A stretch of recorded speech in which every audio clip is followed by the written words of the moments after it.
Hi friends, నమస్తే. Welcome to honours kitchen. ఈరోజు ఎంతో టేస్ట్గా ఈజీగా తయారు చేసుకునే క్యాప్సికమ్ రైస్ తయారు చేసే విధానం షేర్ చెప్తున్నానండి. ఇది లంచ్ బాక్స్లో పిల్లలు పెట్టడానికి కానీ మనకి ఎప్పుడు కావాలి అనుకుంటే అప్పుడు తొందరగా ఈజీగా తయారు చేసుకోవడానికి చాలా టేస్ట్గా ఉంటుంది. రండి, ఇది ఎలా తయారు చేయాలో చూసేద్దాం. కుక్కర్లో వాటర్ అనేది చాలా తక్కువగా పడతాయండి.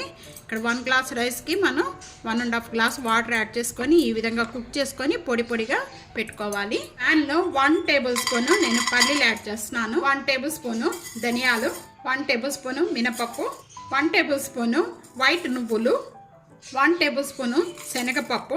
ఈ క్యాప్సికమ్ రైస్లో ఈ మసాలాలు వేయటం వల్ల చాలా టేస్ట్గా ఉంటుంది. ఈ మసాలా దినుసులన్నీ కూడా ఇవి లైట్గా మంచి గోల్డెన్ కలర్ వచ్చే వరకు కూడా ఫ్రై చేసుకోవాలి. ఇవన్నీ కూడా లైట్గా వేగిన వెంటనే కూడా ఒక 5 లేక 4 ఎండుమిర్చి యాడ్ చేస్తున్నాను. ఇవన్నీ కూడా బాగా వేగిపోయాయి. బాగా చల్లారిపోయిన తర్వాత మిక్సీ జార్లో వేసుకొని మెత్తగా పౌడర్ చేసుకొని పెట్టుకోవాలి. క్యాప్సికమ్ రైస్ తయారు చేసుకోవడానికి నేను ఇక్కడ ప్యాన్లో 2 టేబుల్ స్పూను గీ యాడ్ చేస్తున్నాను. నెయ్యి ఎంత బాగా కాగిన వెంటనే కూడా 1/2 టేబుల్ స్పూను ఆవాలు, 1/2 టేబుల్ స్పూను జీరా, ఇంగువ, కొద్దిగా జీడిపప్పు. ఇక్కడ జీడిపప్పు వేగుతూ ఉండగానే కొద్దిగా కరివేపాకు, ఒక 1/2 ఆనియన్, ఇక్కడ ఉల్లిపాయ కొద్దిగా కలర్ చేంజ్ అయిపోయిన వెంటనే ఒక్క క్యాప్సికమ్ ఇలా లాంగ్గా కట్ చేసి వేస్తున్నాను. టేస్ట్కి సరిపడా 1 టేబుల్ స్పూన్ సాల్ట్ యాడ్ చేస్తున్నాను. లో ఫ్లేమ్లో పెట్టేసేసుకొని మూత పెట్టేసేసుకొని మగ్గించేసుకోవాలి. ఒక 4 మినిట్స్ అయిపోయాక ఇప్పుడు ఓపెన్ చేయండి. క్యాప్సికమ్ అంతా బాగా మగ్గిపోయింది. ఇక్కడ 1/2 టేబుల్ స్పూను పసుపు యాడ్ చేస్తున్నాను.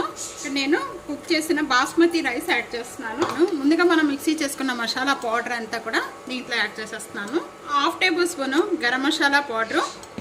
ఇవన్నీ యాడ్ చేసిన వెంటనే కూడా ఈ రైస్కి అంతా కూడా ఈ మసాలా అంతా కూడా బాగా పట్టించాలండి. ఇక్కడ దించే ముందు కొద్దిగా కొత్తిమీర, కొద్దిగా నిమ్మకాయ సార్ బాగా కలిపేసుకుందాం. క్యాప్సికమ్ రైస్ రెడీ అయిపోయింది. సర్వింగ్ ప్లేట్లో తీసేసుకుందాం. ఎంత ఈజీగా తయారు చేసుకోవచ్చో చూసారు కదండి.